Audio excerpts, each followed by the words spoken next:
Hi, everybody. It's me, Melanie, also known as Nell, and I'm in Indianapolis right now for the National Eucharistic Congress. And I'm so happy to be here to, be with all these Catholics to, just give praise and glory to Jesus in the Eucharist and know that He is amazing and wonderful. And the Eucharist can change lives. And I've been on a journey from Oahu to Indianapolis, from Oahu to San Francisco, then San Francisco to Indianapolis. And while on the plane, I had meditated upon my life, and I just want to share my reflections and my journaling. And so let's begin. It has been a journey these past 2 years. Well, maybe an even great adventure. For what seemed like a life sentence of trying to figure out my mental illness, I know that God has truly been present in my life.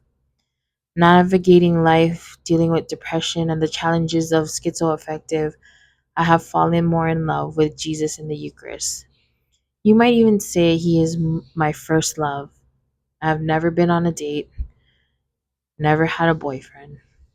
Although at a young age I wanted to be a nun, I still dreamt about my Prince Charming in shining armor to save me from danger and destruction.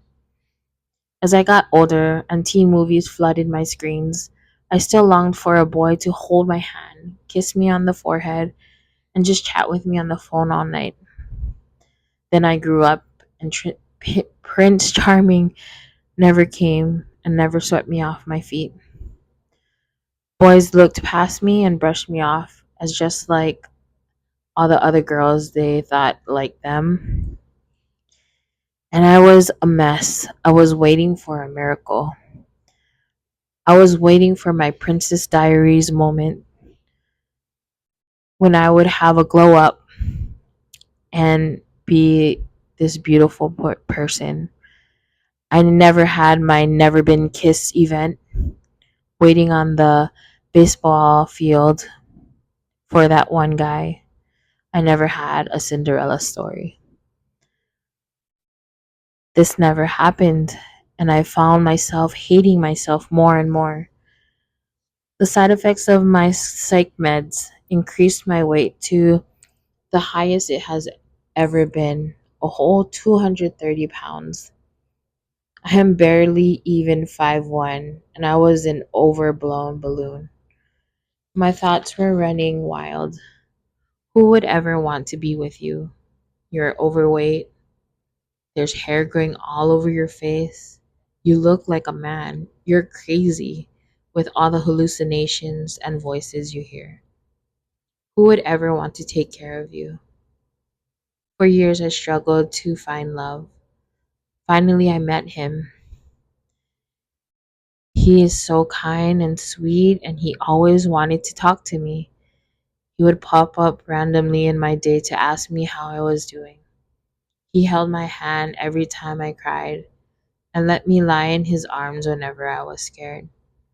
But I thought, I want more than that, and I wanted him to tell me I was beautiful.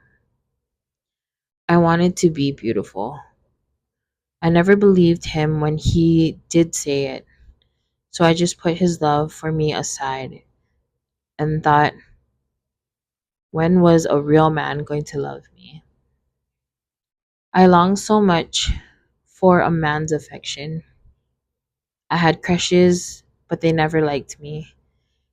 And all the thoughts came flooding back. You're not pretty enough. No one ever is going to fill my heart. Then one day I returned to the one man who loved me. I met him in church.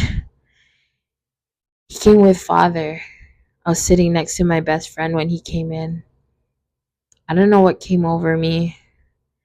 When I looked intently at him, I thought, what was this feeling? I told him, I want to find love. No man will ever love me for who I am. I am not attractive. I'm fat. Nobody will ever want me. He whispered in my heart, Melanie, I want you. I need you. You're all I ever wanted. I would do anything to show you how much I love you. Then I looked to my right, and there it was, the anything he would do for me. I was looking upon the crucifix.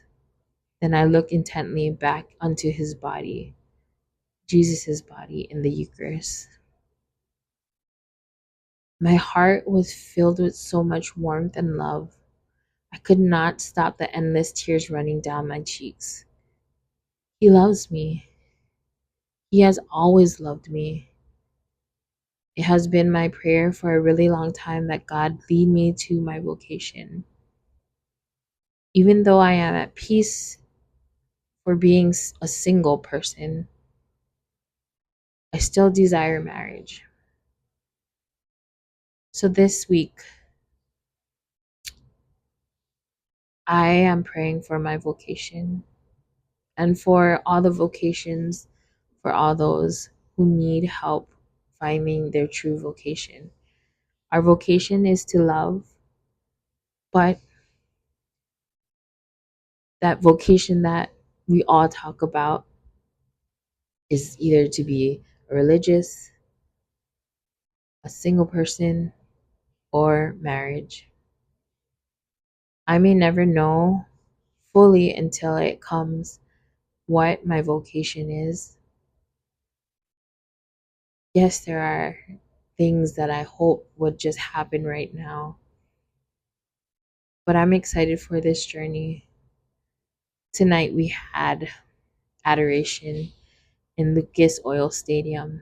It was incredible. The silence was so deafening, and the music ringed in your hearts. Jesus in the Eucharist is so powerful, and he changes lives. That moment that you feel him, that's the moment I want everybody to have.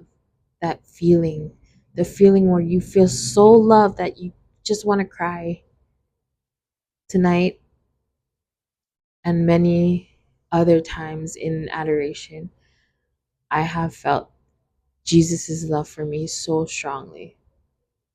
So it is my prayer also for you that you come to him in adoration, to look upon his body, the Eucharist, and just give him your time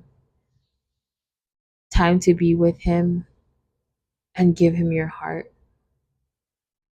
I wish I could have brought everybody to this National Eucharistic Congress, but it's okay because Jesus is everywhere.